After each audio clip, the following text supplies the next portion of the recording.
क्या है वो आपको मालूम होने चाहिए। नियाज और फातिहा में क्या फ़र्क है, नियाज की क्या शरई हैसियत है, थोड़ा सा खाना आप सामने क्यों रखते हैं, पूरी देगे वहाँ क्यों पड़ी रहती हैं, फिर इस पर आप कुछ पढ़ते हैं तो इसको बकिया देग में मिलाकर उसको बाबरकत क्यों नहीं बनाते। गिलास एक उठा लेता है, चावल दूसरा ले जाता है, सालन की प्लेट तीसरा ले जाता है और खा पी लेता है, जी बाबरकत है, तो बाकी के अंदर बरकत कैसे चली जाएगी। ये सीखने से आएगा कि क्यों ऐसा होता है। नबी करीम सल्लल्लाहु अलैहि वसल्लम को इल्म गैब है या नहीं है। अगर हम गैब की आपसे तारीफ पूछ लें और उन 10 अकीदों के बारे में पूछ लें कि जो हम वक्त एक सुन्नी मुसलमान के जहन में इल्म गैब से मुतालिक मुस्तहज़र होने चाहिए, हाजिर होने चाहिए, तो हम में से बहुत ही कम ऐसे होंगे जो इसका जवाब दे सकेंगे। खुलासा कलाम यह है कि हमारी इल्मियत का आलम यह है, लेकिन हम कौन है जी, TTS, टनाटन सुन्नी। हम कहते हैं TTS है और वो PP है। PP या पीपल्स पार्टी से ताल्लुक नहीं, पिलपिला। PP मीन्स पिलपिला, ये है TTS। और TTS का आलम यह है कि इसको सामने बिठाकर मसलक के बारे में 2 क्वेश्चन कर लें तो ना T रहे ना S रहे, बिल्कुल फारिग। ये हमारा TTS पन है। तो नाराज मत हो, बुरा ना माने, कोई आपको हकीर समझना मकसूद नहीं, कोई आपको डांटना मकसद नहीं, एक शऊर की बेदारी मकसूद है। खुदारा आप नात खानियां 1 नहीं 100 करें, लेकिन नात खानी से आपको इल्म हासिल नहीं होगा, इल्म सीखने से आएगा। उलमा के बयान भी गौर से सुने, उसे जहन में महफूज रखें, दूसरों के सामने बयान करें। आप 100 नात खानियां अटेंड ना करें, आपके ईमान पे कोई फर्क नहीं पड़ेगा, लेकिन आप इल्म दीन ना सीखें तो हो सकता है कि आप काफिर होकर मरें या बिदती होकर मरें। अकीदा नहीं सीखेंगे तो गड़बड़ पैदा होगी। कितने घर ऐसे हैं जिनके अंदर फिक़ही मसाइल नहीं मालूम होने की बिना पर जिना हो रहे हैं। जिना, शौहर तलाक दे चुका है, उसे पता ही नहीं तलाक हो गई है, मियाँ बीवी साथ रह रहे हैं, जिना हो रहे हैं आपस में। ऐसे ऐसे हमारे पास केस आए हैं कि 20-20 साल तक हलाल समझकर घर में जिना हो रहा है और फिर पता चला कि बीवी तो 20 साल पहले शौहर पे हराम हो चुकी थी, मसला ही मालूम नहीं था। क्या आप ये समझते हैं कि अकीदों की इस कमजोरी के साथ, अमल की इस लाचारी के साथ और खुदा न खास्ता गुनाहों की कसरत के साथ क्या हम अल्लाह की बारगाह में फलाह पा जाएंगे सिर्फ इस वजह से कि हम नात खानी अटेंड कर लेते हैं। नात खानी बाइस बरकत जरूर है। नात खान ये आपसे आकर नहीं कहता कि आप सिर्फ नाते सुन लें और इल्म दीन ना सीखें, अपना एहतिसाब ना करें। उसका काम है आपके कल्ब में इश्क की शम्मा, वो अपना काम करके निकल जाता है। आपको सोचना चाहिए मेरे लिए क्या जरूरी है और क्या नहीं। एक कैंसर का मरीज बिस्तर पर पड़ा हो, औरत हो फर्ज कर लें, बिल्कुल आखिरी स्टेज पर, आप इलाज की तरफ ना आए बल्कि उसको कहें ये लिपस्टिक देखो, ये पसंद आ रही है तुम्हें, ये स्टिक लगाओगी, ये पाउडर, ये लोशन, ये कंघा, तो कोई भी आपको समझदार नहीं कहेगा। ये जीनत की चीजें हैं, उसे भी दवा और ऑपरेशन की जरूरत है। मसला यह है कि हमने जीनत यानी मुस्तहब्बात को इख्तियार कर लिया, लेकिन फ़राइज़ और वाजिबात को छोड़े बैठे। तो खुदारा इस तरह के इज्तिमाआत को अपनी मंजिल ना समझें, बल्कि यह मंजिल तक पहुंचने का वसीला और जरिया है। वो इंशाअल्लाह अपने वक्त पे मैं आपकी खिदमत में गुजारिश करूंगा। अब टाइम चूंकि बहुत कम है, मैं अपने मौजू की तरफ आता हूं। सफ़र मेराज पर मेरे आका सल्लल्लाहु अलैहि वसल्लम तशरीफ़ लेकर गए। उलमा फरमाते हैं कि आपकी हिजरत से 1 साल या 2 साल पहले यह वाक़या हुआ। जब आपने हिजरत फरमाई तो उस वक्त नबी करीम सल्लल्लाहु अलैहि वसल्लम की उम्र मुबारक 53 साल थी, 53 ईयर्स ओल्ड थे आप। इसका मतलब है कि आप 51 या 52 के थे तब मेराज हुई है, हिजरत से पहले। और ये एक बहुत अजीम मुअजिज़ा है जो हमारे नबी करीम सल्लल्लाहु अलैहि वसल्लम के अलावा किसी नबी को हासिल नहीं हुआ, कि अल्लाह ताला ने अपने हबीब को अपनी बारगाह में बाकायदा बुलाया। अब बारगाह में बुलाने का मतलब ये नहीं है कि नबी करीम सल्लल्लाहु अलैहि वसल्लम किसी समत गए हैं, क्योंकि अल्लाह ताला समत से, डायरेक्शन से पाको साफ है। अल्लाह के लिए आगे पीछे, दाएं बाएं, ऊपर नीचे नहीं है। हाँ, ये जरूर है कि सरकार आसमानों की तरफ गए हैं, बाज़ लोग कहते हैं कि गए तो हैं आसमानों की तरफ, फिर अल्लाह से मुलाकात हुई तो डायरेक्शन तो साबित हुई।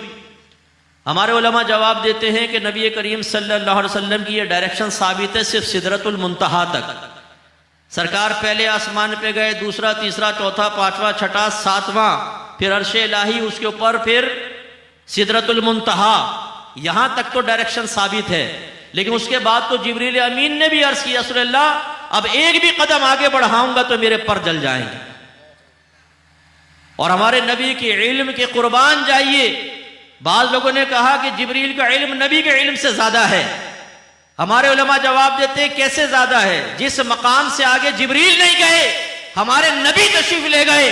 और जवाब में ये नहीं कहा कि जिब्रील अब आगे का रास्ता में कौन बताएगा, आप बताते आए हैं तो चलो मैं भी वापस चलता हूं। नहीं, मेरे आका आगे बढ़ते चले गए और जिब्रील अमीन पीछे रह गए। इसका मतलब यह हुआ कि जिब्रील अमीन का इल्म सिदरत था, आगे का रास्ता तो मेरे आका जानते हैं। और सिदरतुल मुंतहा से पार होने के बाद सरकार किस तरफ गए बताइए जरा, कोई है डायरेक्शन? नहीं। इसीलिए आला हज़रत फरमाते हैं खिरत से कह दो कि सर झुका ले, गुमा से गुजरे गुजरने वाले पड़े हैं या खुद जिहद को लाले, किसे बताए कहां गए थे। तो हमारे आका सिदरतुल मुंतहा से आगे बढ़ते चले गए, वहां पे कोई समत नहीं है। तो ये एक अजीम मौजज़ा था जो अल्लाह ने अपने हबीब को अता फरमाया। मौजज़ा कहते हैं उस अमल को जो नबी से सादिर होता है और उसकी मिसल लाने पर दूसरे लोग कादिर नहीं होते, आजिज आ जाते, दूसरों को आजिज कर देता है, इसलिए इसको कहते हैं मौजज़ा। आजिज कर देने मुकाबिल नहीं ला सकता। आज अगर कायनात की वुसातों में आप सफर करके देखें, मैं आपसे गुजारिश करूंगा यूट्यूब पर जाइएगा और उस पर स्पेस के बारे में कोई क्लिप मौजूद हो तो उसको जरा एक दफा देखिएगा। जो मुवाजना पेश किया गया है ना, हमारी जमीन जो है वो 13,000 किलोमीटर रखती है अपना डायमीटर। उसका कितना है? 13,000 किलोमीटर, 13,000। और जो इससे बड़े बड़े उन वसातों का इल्म अता फरमाया। तो मेरे आका सल्लल्लाहु अलैहि वसल्लम को सफर मेराज हुई। आज साइंसदान उस कायनात की वसअतों में आजिज आ गए, खोए हुए हैं। दूरबीनों से देख रहे हैं, वहां तक तो पहुंच ही नहीं सकते, दूरबीनों से देख रहे हैं और वहां तक नहीं जा सकते हैं। जाते हैं तो मिशन नाकाम हो जाता है, तबाह हो जाते हैं, बर्बाद हो जाते हैं। और मेरे आका सल्लल्लाहु अलैहि वसल्लम अपने अल्लाह के करम से तशरीफ ले गए।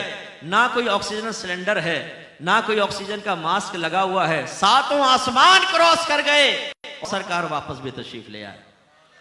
और कमाल मुस्तफा यह है बाताए इलाही कि सरकार फरमाते हैं कि मैं वुजू करके गया था, जब वापस आया तो जिस नाली में वुजू का पानी बह रहा था अब भी बह रहा था। जिस दरवाजे से मेरे आका बाहर निकले उसकी कुंडी हिल रही थी, सरकार वापस आए तो अभी भी कुंडी हिल रही थी। और जिस बिस्तरे मुबारक से उठकर गए थे, जिस्म की गर्मी से जो जैसा गर्म था, सरकार वापस तशरीफ लाए अब भी वो वैसा ही गर्म था। पलक झपकते दो ही बातें, या तो पलक झपकते सारा काम हो गया, या अल्लाह ताला ने वक्त को रोक दिया, बिल्कुल जैम हो गया वक्त, सब चीजें थम गई, कायनात का निजाम रुक गया और सरकार गए, वापस आए, फिर अल्लाह ने कायनात के निजाम को जारी फरमा दिया। दोनों सूरतों में मेरे आका का कमाल है। मेरे सरकार कई रिवायात है, मैं मुस्तनद रिवायात में से चंद चीजें आपकी खिदमत में जिक्र कर रहा हूं।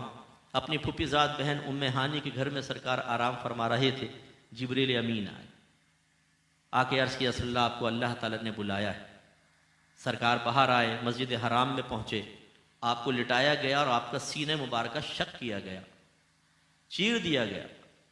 कोई तकलीफ नहीं, कोई दर्द नहीं, कोई साइड में ब्लड नहीं लगाया गया कि जी ब्लीडिंग ज्यादा हो जाएगी तो इंसान खत्म हो जाएगा, नहीं, ये अल्लाह की तरफ से था। कल्ब अतर बाहर निकाला गया, उसको धोया गया रहमत के पानी से, आबे जमजम से, उसे हिकमत और इल्म से भर दिया गया। दोबारा सरकार के सीने में रखा, सीने को मिलाया, हाथ फेरा, दोबारा ठीक। इसका मतलब यह हुआ कि अल्लाह के महबूब बंदे अल्लाह की अता से जब कुछ काम करते हैं तो वो काम हो जाते हैं जिसे बड़े बड़े डॉक्टर और आम लोग नहीं कर सकते। सीने का चीर देना बगैर किसी छुरी के, फिर दिल बाहर निकाल देना और सरकार सांस ले रहे हैं, सरकार बिल्कुल जिंदा हैं, फिर रख देना, बंद कर देना, ये किसने किया? अल्लाह ने किया था, जिब्रील अमीन ने किया था। तो जाहिरी एतबार से देखे तो जिब्रील अमीन ने किया है, लेकिन हकीकतन करने वाला कौन है? मेरा रब है। इसीलिए अहले सुन्नत का अकीदा है कि नबी जब मौजज़ा दिखाता है, वली की करामत का ज़हूर होता है, वजूद इनका होता है, बज़ाहिर अमल इनका होता है, लेकिन कमाल हकीकतन मेरे रब का होता है। तो फिर इनकार किस चीज़ का? क्या फ़ायदा इनकार करने का? क्या अल्लाह की कुदरत इसको शामिल नहीं है? लाजिम। इसके बाद बुराक लाया गया, जो गधे से थोड़ा सा बड़ा और खच्चर से छोटा एक जानवर था। और रिवायत में आता है कि जब अल्लाह ताला ने ऐलान फरमाया कि जन्नती जानवर तैयार रहें, हमारे हबीब तशरीफ़ लाएंगे, तो ये बुराक जो था ये सोचने लगा कि मुझ जैसे कमतर को कौन पसंद करेगा, कौन मुंतखब करेगा। तो ये एक साइड पे खड़ा हो गया कि मेरा इंतखाब तो नहीं हो सकता। तो अल्लाह तबारक व तआला को इसकी आर्जी पसंद आई। फैसला तो पहले ये ना अज़ली फैसला है, हम ज़ाहिरी असबाब पे गुफ्तगू कर रहे हैं, ज़ाहिरी असबाब पर। इसकी आर्जी अल्लाह को पसंद आई, अल्लाह ताला ने इसी को हुक्म फरमाया ये जाएगा और मेरे हबीब की सवारी का शरफ हासिल करेगा। सरकार इस पर तशरीफ़ फरमाओ। इसका मतलब ये हुआ कि ये जो तकब्बुर है, गुरूर है, ये इंसान को पीछे कर देता है, आर्जी आगे करती है। इससे हमारे वो नौजवान ज़रा दर्स हासिल करें जो सीना चौड़ा करके चलते हैं और इसको कोहनी मारी, उसको धक्का मारा, जानबूझकर धक्का ताकि फड्डा हो और मैं अपनी मर्दानगी दिखाऊं, इसके दांत तोड़ूं, इसकी नाक तोड़ूं। वो मर्द यहाँ जो तशरीफ़ फरमाए हैं, जो बीवियों के ऊपर रोब जमाते हैं, बाहर कोई ताकत और आ जाए, पाँव पे पाँव रख दे, भाई जी कोई, और घर में बेचारी बीवी कुछ भी ना करे तो मुंह पर थप्पड़ खींच के मारें, उन बहादुरों के लिए भी एक पैगाम है। ये तकब्बुर की वजह से होता है, ये बड़ेपन की वजह से होता है। जब बीवी को हकीर समझेंगे, मुसलमानों को बिल्कुल कमतर और मामूली गुमान करेंगे, तब इंसान का तकब्बुर जागता है, फिर वो फेंटे भी चढ़ाता है, घूंसे भी मारता है और दांत भी तोड़ता है। अल्लाह को ये चीज़ बिल्कुल पसंद है। बुराक लाया गया, मेरे आका उस पर तशरीफ़ फरमा हुए।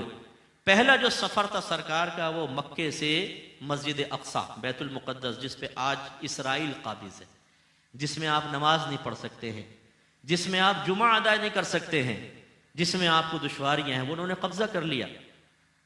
यहाँ सरकार तशरीफ़ लाए। सुब्हानल्लज़ी अस्रा बिअब्दिही लैलन मिनल मस्जिदिल हरामी इलल मस्जिदिल अक्सा। चूँकि ये कुरान से साबित है कि आप मक्के से मस्जिद हराम तक तशरीफ़ लाए, इसलिए कोई इतने सफ़र मेराज का इनकार करेगा तो काफिर हो जाएगा। फिर वहां से सरकार का सातों आसमानों पे जाना, ये सही हदीसों से साबित है। और हदीस का इनकार करना, यानी तमाम हदीसों का इनकार करना तो कुफर है कि कोई कहे मैं मानते नहीं कोई हदीस तो काफिर होगा। लेकिन अगर वो कहता है बाज मानता हूं बाज नहीं, तो गुमराह होगा। तो फिर उतने सफ़र मेराज का इनकार करना गुमराही है। लेकिन मक्के से और मस्जिद अक्सा तक ये नस्से क़तई से साबित है, इसका इनकार करना कुफ्र है। और ये एक इल्मी नुक्ता जहन में रखिए, अरब लोग जिस्म के लिए जसद का लफ्ज़ इस्तेमाल करते हैं और रूह के लिए रूह का लफ्ज़ इस्तेमाल करते हैं। अल्लाह ताला ने ये नहीं फरमाया कि अल्लाह ताला अपने बंदे, अपने महबूब को ले गया बी जसदी ही, उसके बदन को ले गया, या बी रूह ही, उसकी रूह को ले गया, नहीं, बे अब्दी ही फरमाया। याद रखिए, सिर्फ जसद होगा तो जिस्म, रूह का लफ्ज होगा तो रूह, और जब अब्द का लफ्ज इस्तेमाल किया जाएगा तो यह बदन और रूह के मजमुए पर इस्तेमाल होता है।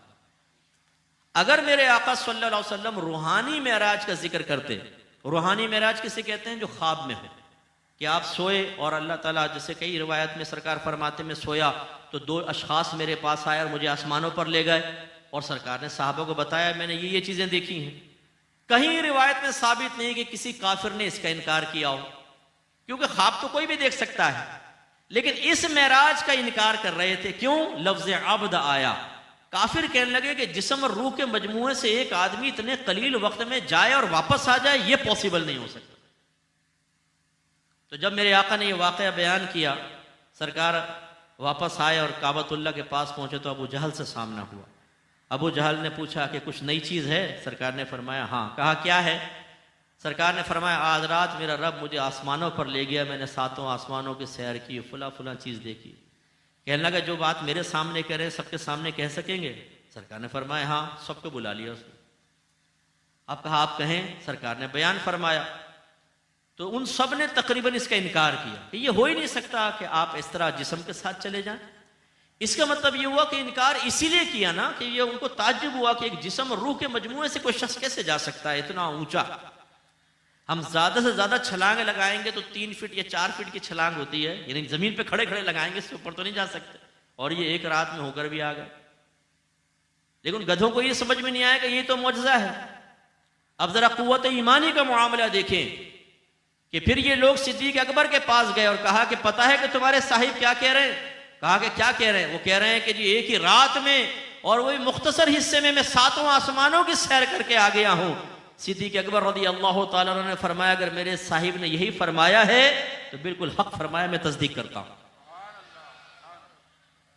इससे जरा हमारे भाई सबक हासिल करें, वो सिद्दीक अकबर का ईमान था जो मेरे आका कह रहे हैं आंखें बंद करके कबूल कर रहे हैं।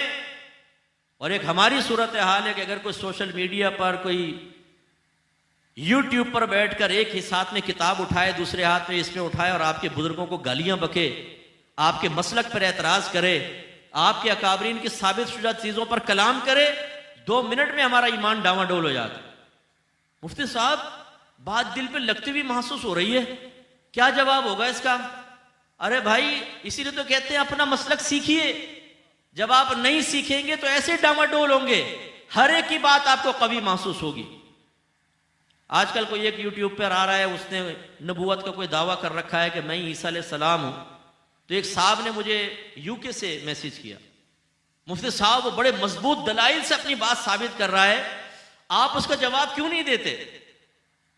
मैंने जवाब में कहा बेटा पहले ये बता कि दलील कहते किसको हैं? मजबूत तो तू बाद में समझेगा, पहले ये तो बताओ दलील किसे कहते हैं। तुमने कैसे जान लिया उसके दलाइल मजबूत हैं? क्या तुम्हें अपने मसलक के दलाइल मौजूद मालूम है? उनकी कुव्वत और ज़ौफ़ का आपको अंदाजा है? आप मेरी बात समझ रहे हैं? हम लोग फौरन भोले बन जाते हैं, हमें फौरन कोई शीशे में उतार सकता है, 2 मिनट में हमें हमारा ही मसलक से बदजन कर सकता है। खुदारा सिद्दीक अकबर वाला ईमान हासिल करें। हमारे उलमा बेवकूफ नहीं है। 1500 साल में जितने अल्लाह के वली आए वो सिर्फ और सिर्फ अहले सुन्नत से आए हैं। हमारा मसलक कमजोर नहीं, कमजोर हम हैं जिन्हें अपना मसलक सीखने की फुर्सत नहीं है। हम वो लोग हैं जो हलवा पका हुआ हलवा खाने के आदी हैं, पका के रख दो, चबाना भी नहीं पड़ेगा, हलक पेट में उतर जाए, बस ये हमें चाहिए। कौन जाके बाजार से खरीदे, उसे काटे पीटे फिर पकाए और फिर खाए, इसके हम आदी नहीं है। तो गोया कि जो हमें मसलक की चीजें मिल गई जिसमें फायदा महसूस होता है बस वो ठीक है। कौन जाके उलमा से सीखे, कौन दलाइल को जहन में रखे, कौन उन्हें बयान करे, कौन उनके दलाइल को सीखने के बाद दूसरों तक पहुंचाए, बहुत मुश्किल काम है। पका पकाया मिल जाए तो ठीक है। ये अच्छी तरह याद रखें, ऐसे ईमान मजबूत नहीं होता। सिद्दीक अकबर रज़ी अल्लाह ताला अन्हु ने सिर्फ नबी करीम सल्लल्लाहु अलैहि वसल्लम के फजाइल और कमालात को ही बयान नहीं किया, वो मेरे आका से इल्म सीखते रहे हैं, अपने एतिकाद और ईमान को मजबूत किया है। इसीलिए जब बहकाने की कोशिश की गई तो फरमाया मेरे आका ने फरमाया तो हक फरमाया, मैं तस्दीक करता हूं। ऐसा ईमान मजबूत रखिए। तो मेरे आका सल्लल्लाहु अलैहि वसल्लम बुराक पर बैठे तो बुराक हिला, वजन में आ गया। अगर आपके पीर साहब हों, फर्ज कर लें, बड़ी अकीदत रखते हैं आप, प्यार रखते हैं, और आपके पीर साहब कहें कि ऊंची जगह पे जाना है और मैं थका हुआ हूं, जरा अपनी कमर पे मुझे उठा लो, कितना मजा आएगा पीर साहब को उठा के चलने में। जिससे मोहब्बत होती है, अकीदत होती है, जिसकी फजीलत दिल में रासिख हो, उसको अगर उसका कुर्ब मिल जाता है तो आदमी आलम वजद में आ जाता है। तो वो जानवर वजद में आया क्योंकि उसे पूरी कायनात के सब जानवरों से बड़ी फजीलत हासिल हुई। ऐसी फजीलत हासिल हुई जिससे तो बहुत सारे इंसान भी महरूम है। इतना अल्लाह ने उसको शरफ अता फरमाया और वो चला। मेरे आका फरमाते हैं इसकी रफ्तार का आलम यह था कि जहां मेरी निगाह पहुंचती थी उसका कदम पड़ता था। फौरन मस्जिद अक्सा पहुंच गए, सरकार तशरीफ ले गए। सारे अंबिया अलैहिस्सलाम अपने जिस्म और रूह के मजमूए के साथ वहां मौजूद थे। कमो बेश 1,24,000 अंबिया अलैहिस्सलाम। अगर मेरी बहनें मुझे पर्दे में सुन रही हैं, वो भी खास तौर पर, और नौजवानों जो आप यहाँ बैठे हैं, बाज़ औक़ात हम अल्लाह ताला की बारगाह में कमी नेमत का शिकवा करते हैं। कोई आईने में खड़े होकर अपने बालों के स्टाइल को अजीब निगाह से देख रहा होता है, अल्लाह ताला तूने कैसे मुझे बाल दे दिए। कोई नाक को देखता है, कोई अपनी रंगत को देख रहा होता है, कोई कद काट को, कोई अपने छोटे घर को, कोई तंगदस्ती के तसलसल को देखता है, तो अल्लाह ताला की बारगाह में शिकवे कर रहा होता है। खुदा की कसम, अल्लाह ने आपको वो नेमत अता फरमाई है कि उस नेमत पर तवज्जो कर ले, हर नेमत की कमी का शिकवा दूर हो जाएगा। अल्लाह ताला ने आपको अपने हबीब का उम्मती बनाया है, उस नबी का उम्मती बनाया है कि जब सरकार अंबिया अलैहिस्सलाम के दरमियान गए तो तमाम नबियों ने बाहम इत्तिफाक किया कि आज कोई इमामत करेगा तो मोहम्मद मुस्तफा करेंगे। मेरे और आपके नबी ने इमामत फरमाई, हम उनके उम्मती हैं। इतनी बड़ी नेमत अल्लाह ने अता फरमाई। मैं अक्सर अर्ज करता हूं, अल्लाह ताला ने हमें मुसलमान बनाया, अपने हबीब की उम्मत में पैदा फरमाया और अहले मोहब्बत में से बनाया। इन तीन नेमतों को एक तरफ रखें और पूरी कायनात की नेमतें एक तरफ रखें। दयानतदारी से बताइए कौन सी नेमत बड़ी है? अगर अल्लाह ताला चाहता तो अपने अदल इंसाफ से आपको मुझे किसी काफिर के घर में पैदा करता। हम बुतों की पूजा कर रहे होते, ईसा अलैहिस्सलाम को अल्लाह का बेटा मान रहे होते, उज़ैर अलैहिस्सलाम को अल्लाह का बेटा मानते, आग की पूजा कर रहे होते, हमेशा हमेशा जहन्नम में जलते। लेकिन अल्लाह ताला ने अपने अदल से एक बच्चे को काफिर के घर में पैदा किया, वो सारी जिंदगी काफिर रहा और काफिर ही मर गया। और अल्लाह ने अपने फजल से आपको मुझे एक मुसलमान घराने में पैदा किया। मुसलमान है, इंशाअल्लाह मुसलमान मरेंगे। तो वो अल्लाह का अदल है, ये अल्लाह का फजल है। ना उस बच्चे का कसूर, ना आपका मेरा कमाल, ये मेरा रब का कमाल है। एक को वहां पैदा किया और एक को अपने हबीब का उम्मती बनाया। शुक्रिया अदा करना चाहिए। फिर पिछली कौमों के भी लोग थे, पिछले नबी के भी उम्मती गुजरे। अल्लाह ताला चाहता मुसलमान ही बनाता, पिछले किसी नबी की उम्मत में पैदा कर देता। लेकिन अल्लाह ताला ने आपको मुझे अपने हबीब की उम्मत में पैदा फरमाया। ये क्या कम शरफ है? अल खसाइसुल कुबरा में अल्लामा जलालुद्दीन सयूती साहिब रहमतुल्लाह अलैह नकल करते हैं कि जब अल्लाह ताला ने मूसा अलैहिस्सलाम के सामने इस उम्मत के फजाइल जिक्र किए तो मूसा अलैहिस्सलाम ने अल्लाह की बारगाह में अर्ज की, या रब्बे करीम, काश तू मुझे नबी ना बनाता, अपने हबीब की उम्मत में पैदा फरमा देता। एक नबी तो इस उम्मत के फजाइल सुनकर वज्द की कैफियत में मुब्तला होकर वस्फ़े नबूवत की तरफ से तवज्जो हटा बैठे और वो ये तमन्ना करे कि अल्लाह ताला मुझे भी अपने हबीब का उम्मती बना देता। और जिनको अल्लाह ने ये नेमत अता फरमाई वो ये कहता नजर आए कि अल्लाह तूने हमें दिया ही क्या है। हमारी बहनें अपने शौहर को सोता हुआ देख के कहती यही मेरी किस्मत में लिखा हुआ था। एक बहन ने मुझसे पूछा कि मुफ्ती साहब, जन्नत में हमें शौहर कौन मिलेंगे? मैंने कहा वही मिलेंगे जो दुनिया में। कहने लगे मेरा शौहर तो चरसी मवाली है, कम्बा, यही मिलेगा। मैंने कहा बहन फिक्र ना करें, डेंटिंग पेंटिंग होकर मिलेगा। ऐसा नहीं मिलेगा कि वहां पे टुन पड़ाओ, सही होकर मिलेगा, घबराए नहीं।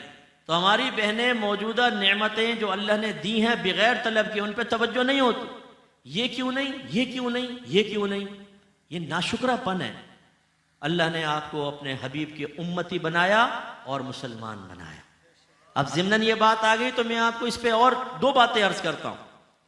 एक हदीस देखिए, मेरे आका सल्लल्लाहु अलैहि वसल्लम फरमाते हैं कि खुदा की कसम, जब तक मैं दाखिले जन्नत ना हो जाऊं पिछले तमाम नबियों पे जन्नत हराम है, और जब तक मेरी सारी उम्मत दाखिले जन्नत ना हो जाए पिछली उम्मतों पे जन्नत हराम है। उस VVIP प्रोटोकॉल के बारे में गौर करें आप।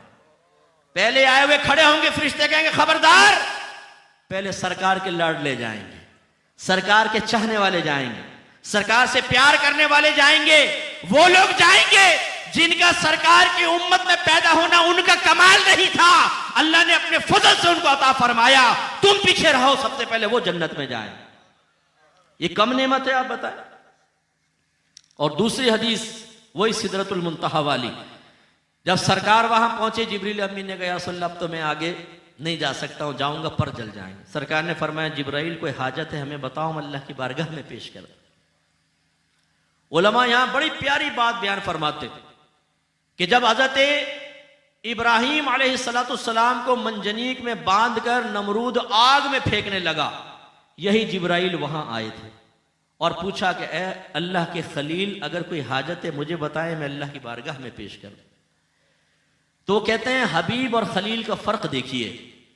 खलील के पास भी जिब्राइल, हबीब के पास भी जिब्राइल, लेकिन जब खलील के पास हैं तो उनसे पूछ रहे हैं कि कोई हाजत है तो मुझे बताएं, और जब हबीब के पास हैं तो हबीब पूछ रहा है जिब्राइल कोई हाजत है मुझे बताओ, मैं अल्लाह की बारगाह में पेश कर दूं। आपके नबी तो वो हैं जिनकी उम्मत में अल्लाह ने हमें पैदा फरमाया, ये कम बड़ी नेमत है। और जवाब में जिब्रील अमीन ने क्या अर्ज की, या रसूलल्लाह बस मेरी ये तमन्ना है कि जब मैदान महशर में आपकी उम्मत पुल सिरात पार करने लगे, अल्लाह ताला मुझे तौफीक अता फरमाए, मैं अपने पर बिछा दूं और आपकी उम्मत उन परों से गुजरती हुई दाखिल जन्नत हो जाए। अगर इस वक्त भरे मजमे में आपको कोई लिटा के आपके मुंह पे पांव रख दे, बताइए बेइज्जती है कि नहीं? बोलिए, ये जाहिरी जिल्लत है या नहीं? आप पसंद करेंगे इस बात को? नहीं ना। जो तमाम फरिश्तों का रसूल और सरदार है, जो तमाम नबियों के पास अल्लाह का पैगाम बशक्ल वही लेकर आया, वो फरिश्ता जिसको रूहुल कुदुस और रूहुल अमीन के नाम से अल्लाह ने याद फरमाया है, वो हम जैसे लोगों के लिए जिनमें चरसी भी हैं, मवाली भी हैं, जानी भी हैं, डाकू भी हैं, चोर भी हैं, लेकिन अगर अपने ईमान बचाकर ले गए और अल्लाह तबारक व तआला के हुक्म से पुल सिरात पार कर रहे होंगे, जिब्रील अमीन कहते हैं कि या रसूलल्लाह बस अल्लाह मुझे तौफीक दे, इनके कदमों के नीचे अपना पर बिछाऊं, उस पर गुजरते हुए निकल जाए, मेरे परों को कुचलते हुए निकल जाएं। अब बज़ाहिर तो यह जिल्लत का मामला है, लेकिन जिब्रील अमीन ने सिखा दिया कि जो महबूब का महबूब होता है उसके सामने जितनी आर्जी करोगे अल्लाह तुम्हें उतनी बुलंदी अता फरमाएगा। लेकिन मेरे आका नेमत इमाम अहले सुन्नत रज़ी अल्लाह तआला अन्हु के कुर्बान जाए, आपने एक शेर में हमें समझाया कि जब जिब्राइल अपनी एक हाजत की तकमील के सिलसिले में हमारे सरकार की बारगाह में दरख्वास्त पेश कर रहे हैं, तो हमें क्या जरूरत है कि मैदान महशर में उनके पर का एहसान लें। लिहाजा अपने शेर में सरकार की बारगाह में इस्तिगासा करते हैं, या रसूलल्लाह पुल से उतारो राह गुजर को खबर ना हो, पुल से उतारो राह गुजर को खबर ना हो, जिब्रील पर बिछाएं तो पर को खबर ना हो। वो पर बिछा कर रखे, पता चले कि उम्मत तो सरकार के दामन में लिपट कर दाखिल जन्नत हो चुकी। और फिर तीसरी नेमत कि अल्लाह तबारक व तआला ने अपने हबीब की उम्मत में मुसलमान पैदा करके अहले मोहब्बत में से भी बनाया। हमारी कुरान पे निगाह उठती है, हदीस की तरफ निगाह जाती है, हम कमाल मुस्तफ़ा को तलाश करते हैं। अल्लाह का करम में ऐसा नहीं बनाया कि कुरान और हदीस को सरकार के कमाल को घटाने के लिए इस्तेमाल किया जा रहा हो। ये इतने बड़े इनाम है, इस पर अल्लाह का शुक्र अदा करें। तो सरकार मस्जिद अक्सा पहुंचे, सारे नबी पीछे हैं, सरकार आगे खड़े हो, पीछे अबुल बशर भी हैं, हजरत आदम अलैहिस्सलाम। इससे एक मसला अच्छी तरह याद रखिए, जहन में रखिए, मेरे आका सल्लल्लाहु अलैहि वसल्लम को यह इज्जत किस वजह से मिली? पहली तो गॉड गिफ्टेड कि अल्लाह ने आपको अता फरमाई। अगर सबब ज़ाहिरी देखें, उलमा कहते हैं इसलिए कि मेरे आका सल्लल्लाहु अलैहि वसल्लम का इल्म तमाम नबियों के इल्म से ज्यादा था, और जिसका इल्म जितना ज्यादा होता है अल्लाह की बारगाह में वो उतने ही मकाम व मर्तबे का होता है। इल्म उलमा फरमाते हैं कि अल्लाह ताला ने नबी करीम को इतना इल्म दिया है और बाकी मखलूक को कितना, इसकी मिसाल देते हुए कहते हैं अगर एक समुंदर हो, उसमें एक चिड़िया अपनी चोंच डाल के चोंच निकाले और उसकी चोंच से पानी का एक नन्हा सा कतरा गिरे, तो कहते हैं कि सारी कायनात में जितनी भी मखलूक है उसका इल्म ऐसा है जैसे चिड़िया की चोंच से गिरने वाला कतरा, और हमारे नबी का इल्म ऐसा है जैसा यह समुंदर।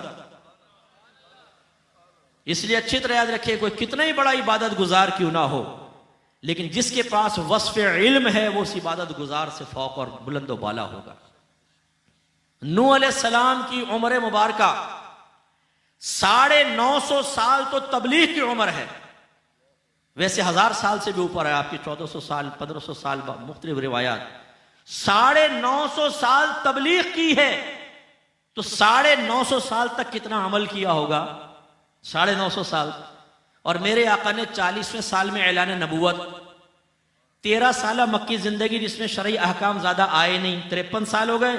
बाकी 10 साल मदनी जिंदगी जिसमें शरई अहकाम आए लेकिन पहले साल ही नहीं आ गए, कोई पहले साल, फिर दूसरे साल, फिर तीसरे साल।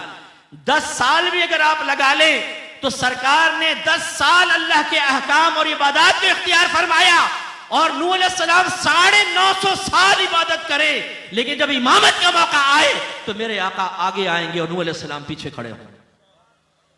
इसलिए इस नुक्ते को समझिए कि इल्म आपके दर्जात की बुलंदी के लिए सबसे ज्यादा अहमियत रखता है। एक मरतबा सहाबे कराम आपस में किसी मसले में बहस कर रहे थे। सरकार ने फरमाया किस मसले में झगड़ा बहस हो रही है? अर्ज़ किया रसूलुल्लाह बनी इसराइल के 2 अशखास के बारे में, उनमें से एक सिर्फ फर्ज पढ़ता था लेकिन वो साहिब इल्म था, दूसरों को इल्म सिखाता था। दूसरा दिन में रोजे रखता, रात को उठ के नमाजें पढ़ता, लेकिन उसके पास इल्म नहीं था। हम ये झगड़ रहे हैं कि इनमें से अफजल कौन है। मेरे आका ने इरशाद फरमाया उस आलिम को, उस आबिद पर ऐसी ही फजीलत हासिल है जैसे मुझे तुम्हारे किसी अदना शख्स पर फजीलत हासिल। इसलिए अच्छी तरह याद रखें, आलिम की कदर करें, इल्म की कदर करें। या ना देखें इलायची वाली सरकार, जुल्फों वाली सरकार, जुब्बे वाली सरकार, डंडे वाली सरकार, गाली वाली सरकार, बिल्ली वाली सरकार और कुत्ते वाली सरकार। आजकल हम लोगों का मसला हल हो जाए तो वह बाबा सबसे ऊंचा होता है। दाढ़ी है ही नहीं, बड़ी बड़ी जुल्फे हैं, अंगूठियां चढ़ाई हुई हैं जैसे, तो एक एक उंगली में 3-3, जैसे ये एक विलायत के दर्जा, दूसरा, तीसरा, फिर हम गिनते हैं तीसरी अंगूठियां, गले में मालाएं हैं, डंडा हाथ में है, काला जुब्बा पहना हुआ है, नमाज की फिक्र नहीं है, पता नहीं नहाया भी कब है, गुस्ल जनाबत के मसाइल आते नहीं आते। बच्चा तू कुछ परेशान लगता है, बाबा परेशान, ले इलायची खा ले, तेरे मसले हल हो जाएंगे। इलायची खा ली, अगले दिन नौकरी लग गई, फर्ज कर लो, ओह इलायची वाली सरकार जिंदाबाद। सारे उलमा तो चने बेच रहे हैं, बाबा है पहुंचा हुआ, बाबा जी पहुंच, बाबा ने इलायची खिलाई, बच्चा पैदा हो गया। यानी इसका मतलब है मादल्ला कोई हिंदू भी इलायची खिलाए और बच्चा पैदा हो जाए तो हिंदू की ताजीम शुरू कर देंगे। असल है इल्म, इल्म की ताजीम। सरकार ने नमाज पढ़ाई, इसके बाद आप सफर मेराज के लिए अगले हिस्सों की तरफ तशरीफ ले गए। बिल इख्तिसार, क्योंकि टाइम बिल्कुल तकरीबन खत्म हो रहा है। सरकार पहले आसमान, दूसरा, तीसरा, चौथा, पांचवा, छठा, सातवां अर्श इलाही पर पहुंचे, सिदरतुल मुंतहा को क्रॉस किया, हत्ता कि अल्लाह की बारगाह में पहुंच गए। राजो नियाज की बातें हुई, देखिए जरा नुक्ता समझिएगा। वहां जो राजो नियाज की बातें हुई सरकार ने वो बयान नहीं फरमाई। जो जाहिरन हुआ बस वो ये कि अत्तहियात जो हम पढ़ते हैं वो मुकालमा हुआ, कुछ 1-2 चीजें अल्लाह ने बयान फरमाई, 50 नमाजों का तोहफा दिया, सरकार वापस आ गए। क्या इतनी बातें हुई थी? जो नबी बिस्तर से उठकर जाए, तमाम निशानियां देखकर वापस आए, बिस्तर अभी गर्म हो, इतने मुख्तसर वक्त में अल्लाह ताला उसको सब दिखा दे, क्या वही रब एक मुख्तसर वक्त में बहुत सारी राजो नियाज की बातें नहीं कर सकता? तो अल्लाह ताला ने बहुत कुछ आपको वहां अता फरमाया, लेकिन जाहिर करने का हुक्म नहीं था। सरकार ने उसको राज रखा। जो जाहिर फरमाया उसमें एक ही है कि अल्लाह ताला ने मुझे 50 नमाजें अता फरमाए, हबीबी आपकी उम्मत के लिए। सरकार ले आए, मूसा अलैहिस्सलाम से मुलाकात हुई, एक रिवायत में 6ठे, एक रिवायत में 7वें आसमान पर। पूछा क्या मिला? सरकार ने फरमाया 50 नमाजें। बस अब इख्तिताम कर रहा हूं, जरा गौर से सुन लीजिएगा।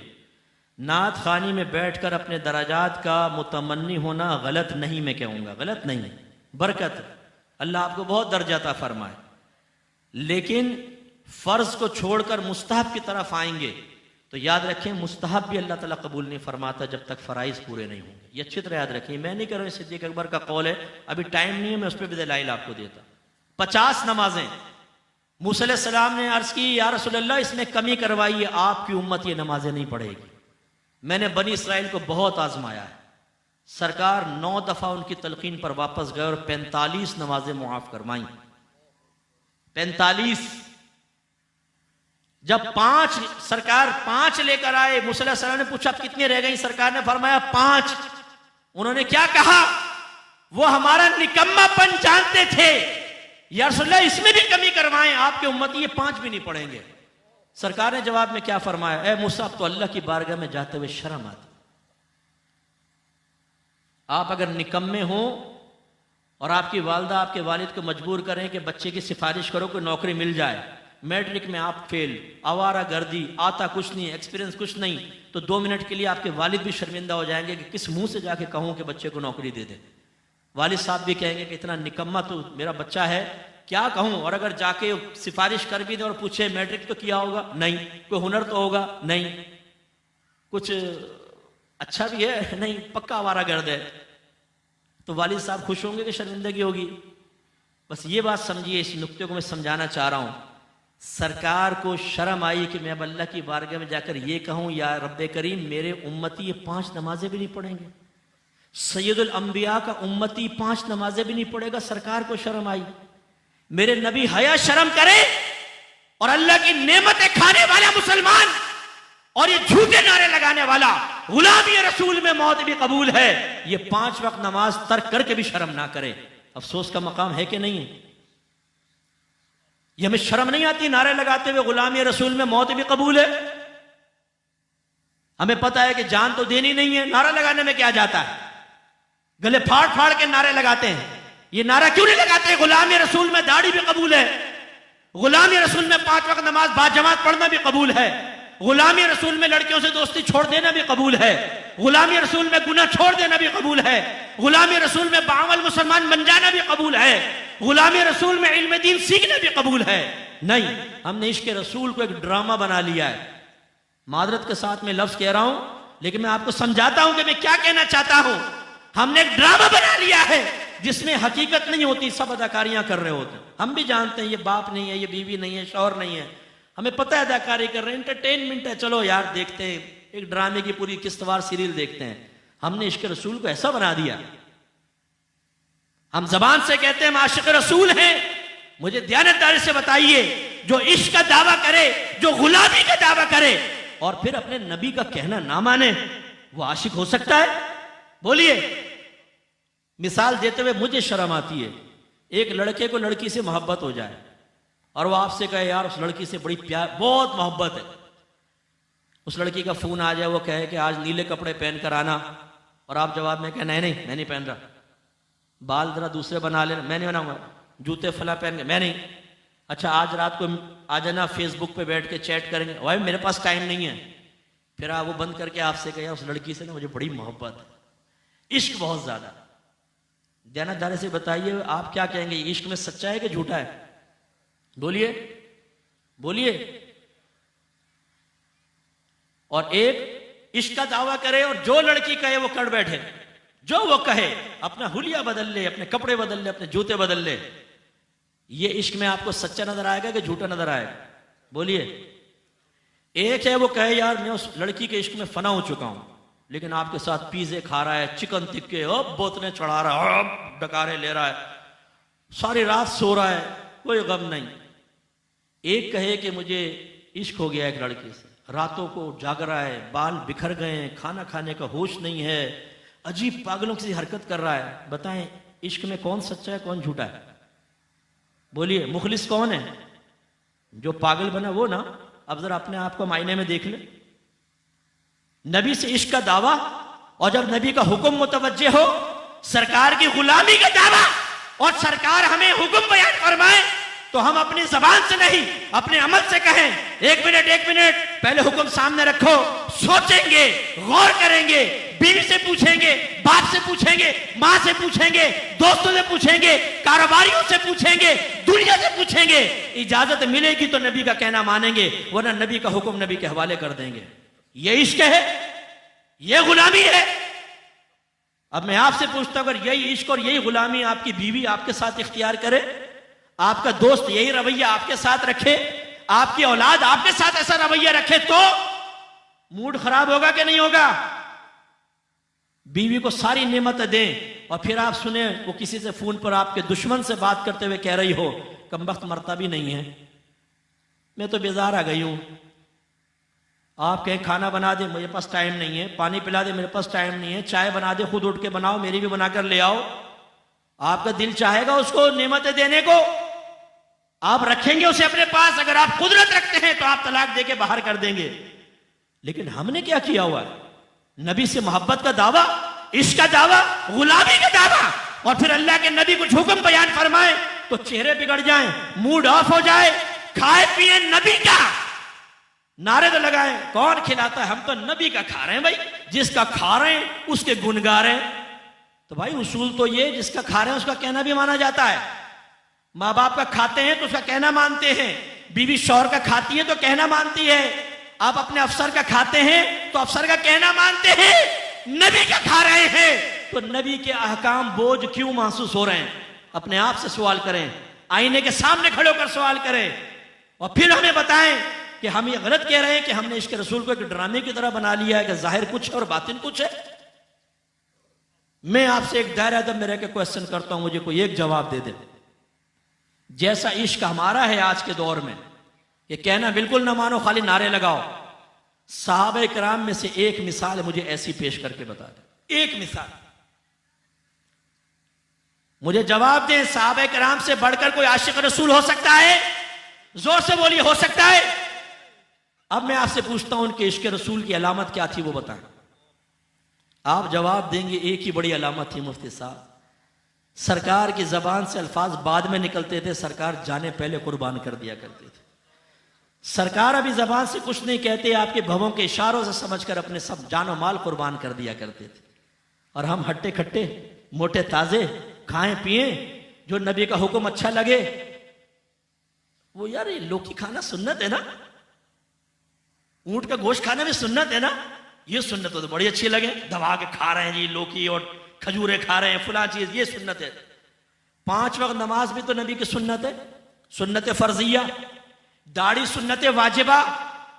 जब ये आए जहां पर उस्ताद नफ्स और हमारा उस्ताद शैतान, आप नहीं, ऐसे बुरे लोगों को बता रहा हूं, आप तो अच्छे लोग हैं उनके बारे में कह रहा हूं, वो कहे खबरदार नबी का खा रहे हो, नबी का गुलामी का दावा कर रहे हो, लेकिन बात तुम्हें मेरी माननी होगी। हम कहें या नफ्स हाजिर है लब्बैक, या शैतान लब्बैक, या शर्म आनी चाहिए। शर्म आनी चाहिए नहीं आनी चाहिए? दयानतदारी से बता। मैं सिर्फ आपको नहीं कह रहा, खुदा की कसम अपने आप को भी कह रहा हूं। मेरी आदत है, मैं जब कोई बात बयान करता हूं सबसे पहले एक आईना सामने रखता हूं। मैं अपने आप को कोई बहुत आलिम, बहुत मुत्तकी, बहुत परहेजगार बिल्कुल नहीं, मैं आप सबसे गुनाहगार होऊंगा। मैं एक तालिबे इल्म हूं, इसलिए मत सोचिएगा खाली आपको डांट रहा डपट रहा हूं, नहीं, मैं चाहता हूं जरा शऊर पकड़े। खुदारा ये हमने क्या मजाक कर रखा है अपने नबी के साथ। इश्क रसूल का दावा और नबी के अहकाम बोझ बन जाएं, गुलामी का दावा और सरकार का कहना ना माने, ये बिल्कुल गलत है। तो बस आखिर में चंद शेर कह के अपना बयान खत्म करता हूं, क्योंकि टाइम पूरा हो गया है और मैं नहीं चाहता हूं कि मैं किसी और का टाइम लूं। सिर्फ चंद शेर मेरे आक़ाए नेमत इमाम अहले सुन्नत रज़ी अल्लाह तआला अन्हु इसमें हमें समझा रहे हैं कि सरकार ने तुम पर बड़े एहसान किए हैं, इन एहसानात का शुमार किया है, और इसका तकाजा ये है कि जब मोहसिन कुछ अपना काम कहे जिसमें हमारा ही फायदा है तो मोहसिन का कहना मान लो यार। माँ बाप का एहसान मानने का हुक्म है ना। हालांकि माँ बाप अगर बच्चे पैदा करते हैं उसमें उनका अपना भी तो दखल होता है ना, भी हमारा बेटा होगा, हमारी बेटी होगी, लेकिन फिर भी अल्लाह ने फरमाया माँ बाप का एहसान मानो। बीवी को हुक्म दिया है शौहर का एहसान मानो। तो आला हजरत ने ये अशार लिखे, इसके आखिर में आता है ये हैं से मुराद मेरे सरकार की जात है। आला हजरत फरमाते हैं